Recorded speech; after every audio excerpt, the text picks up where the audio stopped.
So we are happy to host Tata Chemical in today's session here in PhillipCapital's Groundview conference.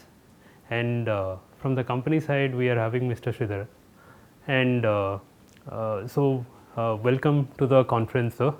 And we want to have your viewpoint about the soda ash industry as well as about the company's outlook in the near future, because the industry dynamic look really challenging. So, given that, what is your general outlook that you are having for your core commodity business, which is believed to be generally, although it is a structural commodity, but it's a kind of a commodity only. So, what viewpoint that you are having, what outlook that you are having for soda ash? Thank you, Surya and PhillipCapital, for having me here. I'm glad to be back meeting analysts and investors. If I talk about the soda ash industry, I think it's in a very, very tight position as we speak. Right? If you look at the overall industry, I think it's about 70 million tons of overall capacity. And as we speak, the demand is about 60 to 63 million. So you're talking of close to 90+% in terms of operating rates. And what's more pleasant is in the COVID times, the demand had kind of fallen by about 4 million to about 58 million tons on a global basis. And what we are seeing is the recovery has been very strong. Traditionally, both in the traditional sectors like glass, etc., and also in the new age sectors like solar glass, etc. Right? The industry is, in terms of what we're seeing per se across pockets, is seeing a very limited capacity expansion in the near term. There are some projects which have been announced in terms of debottlenecking initiatives, but the overall demand continues to grow about 2 million tons per annum. Right? And in terms of capacity, what's been announced, which we believe will come in the next 2 to 3 years, is about 1.5 million tons.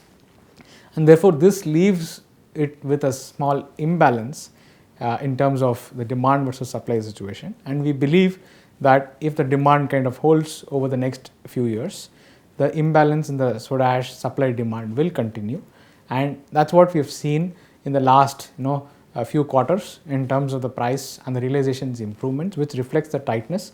In fact, the material is in short supply in many markets, and historically, if you look at it, there have been markets which have short capacities, including China and the Europe as such, whereas there are markets like India which continue to grow. India, for example, is a net importer of soda ash today, and in line with the opportunity of what we have seen in terms of the ability to grow further, we have announced further capacity expansions. Our phase 1, which is already underway, and our phase 2, both put together should add about 500,000 tons of soda ash capacity.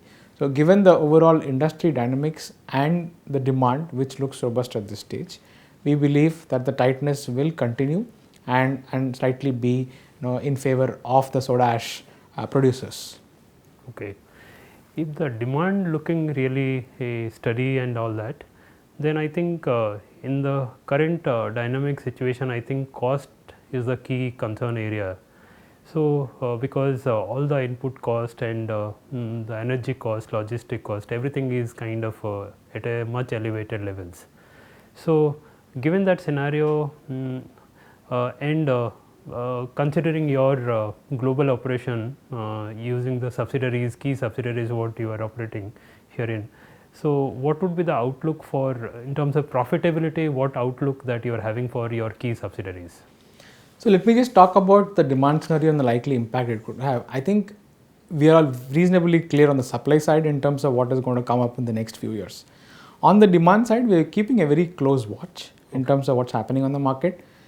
As I said, industry grows at about 2 million tons. There are traditional applications class which continues to be very resilient, and there are newer age applications like solar glass, lithium carbonate, etc., which looks promising from a growth perspective. But given the inflationary pressures and the macroeconomic situation we are seeing, we are continuously in dialogue with our customers, and as we speak, we are not really seeing any demand slowdown. We believe that this will time will answer in terms of how the demand will change. Given the landscape of what we just spoke about, in terms of our geographies, Indian market per se is a mix of the key products in our Indian portfolio is in terms of soda ash, bicarbonate, and in terms of salt. Soda ash, I just discussed about it. On salt, it's a very stable product in terms of growth. You have seen the salt volumes grow from about 1 million tons to 1.3 million tons over the last 3 years. Soda ash capacity has been limited for us. However, we are investing in the current growth plans. The Indian market, if you look at Q4 results, is margins have been about north of 25-26%. We believe that with the improvement in realizations, even with the cost pressures in terms of what we are seeing, that we should be able to maintain these margins in the near term. Similarly, the US market, I think, was one of the most affected for us in the COVID downturn, where both the volumes and the pricing in terms of the export volumes had taken a beating. What we have now seen is just a year after COVID, there has been a very, very strong recovery in terms of both the volumes and the realizations in the export market. This again goes back to the tightness in the overall soda ash.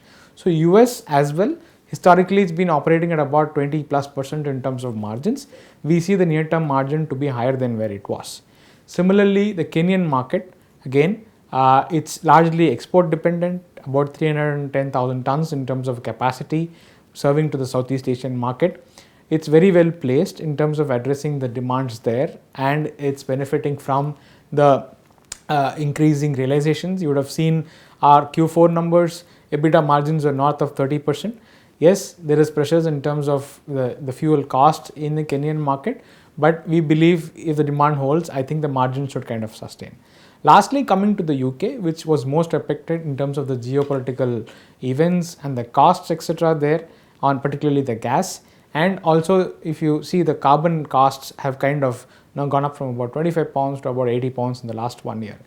The UK margins in terms of were seriously affected with these cost pressures by about Q2. We have taken very active measures to engage with our customers and increase prices both towards Q3 and Q4, which you're seeing in terms of results there. The margins there, however, remain range bound, about 10 to 15%. Even within UK, I think there is a pocket in terms of the salt operations where we are very well placed. So different geographies, at this stage seems very well placed in terms of our operations.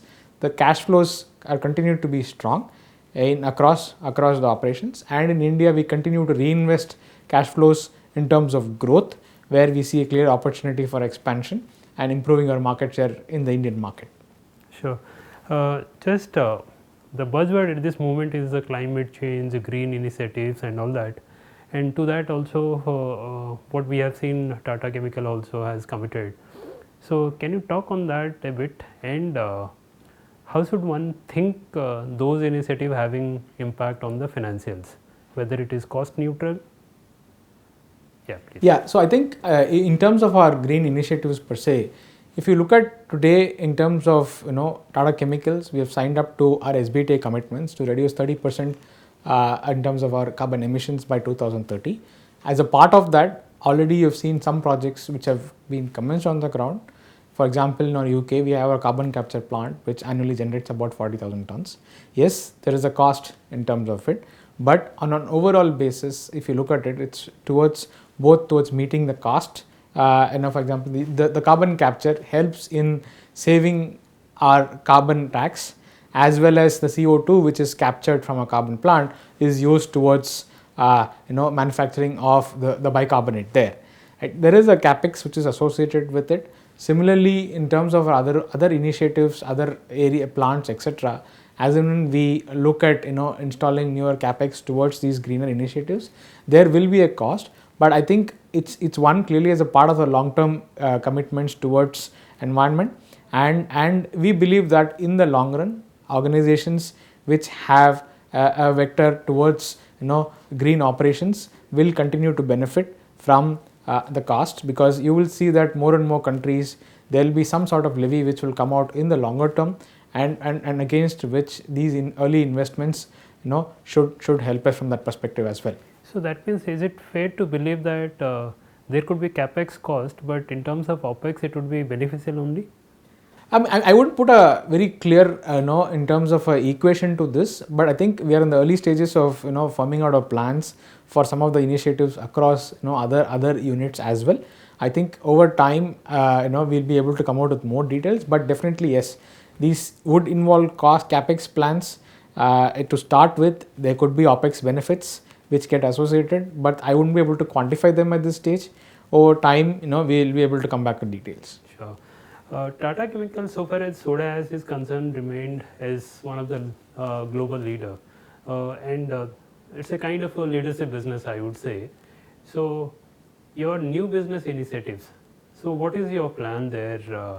Whether you want to achieve that leadership position even on those new businesses, and ultimately, what is the kind of growth plans that you are having for those?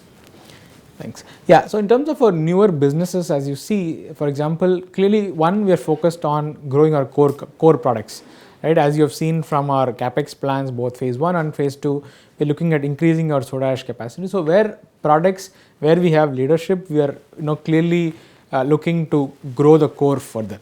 But having said that, there are certain other adjacencies which we are looking at actively, and some of them we have already commenced in terms of investments. Just to give an example is the silica investments which we have done. It's in the soda ash value chain. We are looking at increasing the capacity from 10,000 tons to by another 50,000 tons to 60,000 tons. This will come over the next 3 years in terms of on ground capacity. So this is clearly a newer area what we are venturing into. Similarly, in the UK, right, we are having a plan in terms of building about 70,000 tons of pharma salt capacity. There again, we believe we have a good market leadership position in the salt. We are looking to expand into certain specialized salts there, which is a pharmaceutical salt. So wherever in these pockets where we believe that there is an opportunity for us to invest and grow, we are doing that.